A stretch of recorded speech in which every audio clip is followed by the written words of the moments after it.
জুলাই গণঅভ্যুত্থানের ঘোষণাপত্র চূড়ান্ত করতে কিছুক্ষণের মধ্যে রাজনৈতিক দল ও বিভিন্ন অংশীজনদের সঙ্গে প্রধান উপদেষ্টা ডক্টর মোহাম্মদ ইউনূসের নেতৃত্বে বৈঠক শুরু হচ্ছে। রাজধানীর ফরেন সার্ভিস একাডেমিতে বৈঠকে প্রধান উপদেষ্টা ছাড়াও 4 উপদেষ্টা উপস্থিত থাকছেন।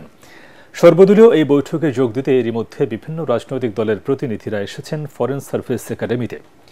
বিএনপির পক্ষ থেকে অংশ নিচ্ছেন দলটির স্থায়ী কমিটির সদস্য সালাউদ্দিন আহমেদ। এছাড়া জামায়াত ইসলামী, গণতন্ত্র মঞ্চ সহ বিভিন্ন দল ও জোটের নেতারা অংশ নিচ্ছেন বৈঠকে।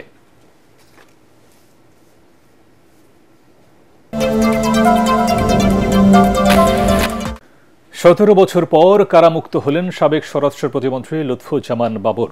সব মামলায় খালাস পাওয়ার পর দুপুর 2টার দিকে কেরানীগঞ্জ কেন্দ্রীয় কারাগার থেকে মুক্ত হন তিনি। এ সময় কারাগারের সামনে ফুলেল শুভেচ্ছায় তাকে বরণ করে নেন হাজারো নেতাকর্মী। সেখান থেকে নেতাকর্মীদের বিশাল গাড়ি বহর নিয়ে গেছেন বিএনপির প্রতিষ্ঠাতা শহীদ রাষ্ট্রপতি জিয়া রহমানের মাজারে।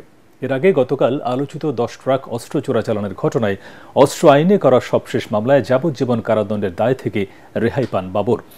এদিকে নেত্রকোনা 4 আসনের মদন মোহনগঞ্জ খালিয়াজুড়ি বিএনপির সাবেক এই সংসদ সদস্য লুৎফুজ্জামান বাবরের মুক্তির খবরে বিএনপি নেতাকর্মী, স্বজন ও এলাকার মানুষের মাঝে আনন্দ উচ্ছ্বাস তৈরি হয়েছে। নেতার মুক্তির খবরে এলাকা থেকে দলে দলে আসেন ঢাকায়। দীর্ঘদিন পর তাদের নেতাকে পেয়ে আবেগ আপ্লুত হয়ে পড়েন অনেকেই। আনন্দে 17 বছরের আনন্দে বাবর ভাই এখন তাকে দেখতে পাবো বলে আজকে আমরা অনেক আনন্দ, অনেক খুশি। অযথা মিথ্যা মামলা দীর্ঘদিন ওনাদেরকে কারাবন্দী রেখেছে। লুৎফুজ্জামান বাবর অত্যন্ত জনপ্রিয় নেতা এবং বারবার এমপি। ওনার মুক্তিতে আমরা উৎফুল্ল। পুলিশের জল কামান, সাউন্ড গ্রেনেড নিক্ষেপ ও লাঠিচার্জে পণ্ড হয়ে গেছে স্বরাষ্ট্র মন্ত্রণালয় অভিমুখে আদিবাসীদের বিক্ষোভ মিছিল।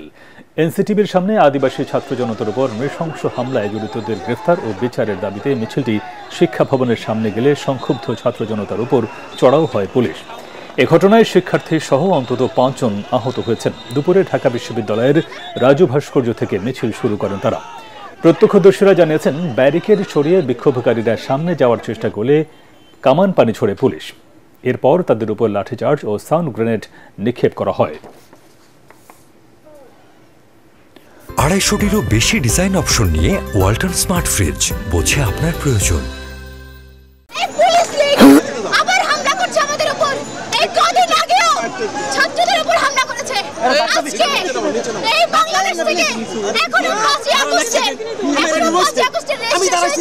রিকোয়েস্ট করার পরে আজকে দেখছেন যে যখন ওখানে গেল, যাওয়ার পরে প্রথমেই টার্গেট হচ্ছে আমাদের ব্যারিকেড। যেটা আমরা তো এত সুন্দর করে ব্যারিকেড দিচ্ছি, আমরা তালা পর্যন্ত দিচ্ছি যে ওদের সাথে যেন হাত দেওয়া না লাগে, ওইটাও ভেঙে ফেলছি। যখনই ভেঙে ফেলছে আমরা হচ্ছে জাস্ট হচ্ছে আমাদের জল কামান যে আছে পানি ইউজ করছি যেন এরা আর ভিতরে না যেতে পারে, এইটুকু। এরপরে তো আপনারা দেখছেন যে আমরা একটু হালকা তাদেরকে ধাওয়া দিচ্ছি ডিসপার্স করার জন্য। হ্যাঁ, সাউন্ড গ্রেনেড দেওয়া হয়েছে, কিন্তু হয়ে এরা ডিসপার্স হয়ে চলে যায়। এইটুকুই আমাদের উদ্দেশ্য। ছাত্র জনতা আর কোনোদিন নতজানু পররাষ্ট্রনীতি মেনে নেবে না বলে হুঁশিয়ারি দিয়েছেন জাতীয় নাগরিক কমিটির কেন্দ্রীয় মুখ্য সংগঠক সার্জিস আলম।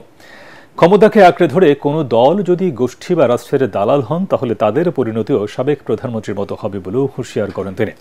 কুড়িগ্রামে পথসভায় এসব কথা বলেন সার্জিস আলম। সভা শেষে ফেলানির বাড়ির উদ্দেশ্যে লংমার্চ শুরু করেন তিনি। পথসভা লিফলেট বিতরণ করছেন জাতীয় নাগরিক কমিটি ও বৈষম্য বিরোধী ছাত্র জনতা। দেশের সীমান্তগুলোতে বাংলাদেশি নাগরিককে হত্যা বন্ধের দাবিতে ফেলানি ফর লং মার্চ কর্মসূচি শুরু করেছে জাতীয় নাগরিক কমিটি ও বৈষম্য বিরোধী ছাত্র আন্দোলন কমিটির কুড়িগ্রাম জেলা শাখা। দালাল হন, তবে আপনাদের পরিণতি ওই খুনি হাসিনার মতোই হবে। আজকে আমরা এই বাংলাদেশের উত্তরের যে প্রান্তিক জেলা কুড়িগ্রাম, এই কুড়িগ্রামের মানুষ বিভিন্ন সময় বিভিন্ন ভাবে অবহেলিত হয়েছে। আমার এই কুড়িগ্রামের মানুষকে শুধুমাত্র একটি তিস্তা প্রকল্পের কারণে প্রতি বছর হাজার হাজার কোটি টাকার ক্ষতির সম্মুখীন হতে হয়েছে।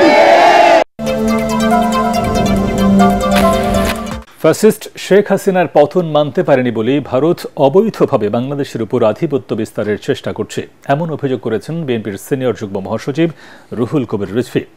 রাজধানীর বাড্ডায় আমরা বিএনপি পরিবার আয়োজিত জুলাই গণঅভ্যুত্থানে বাড্ডা, রামপুরা ও বনশ্রীতে শহীদ পরিবারের সদস্যদের সহায়তা প্রদান অনুষ্ঠানে তিনি বলেন, শেখ হাসিনা ছাত্র জনতাকে হত্যা করে লুটপাটের রাজনীতির মাধ্যমে ক্ষমতা টিকিয়ে রাখতে চেয়েছিল।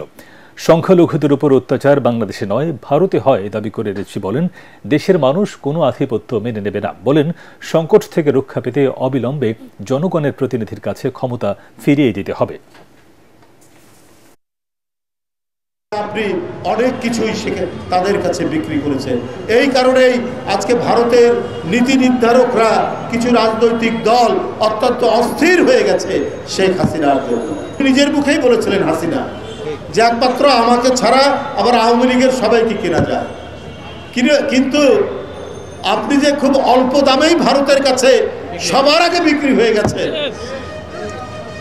এইটা দেশবাসী এখন সম্পূর্ণরূপে টের পেয়েছে।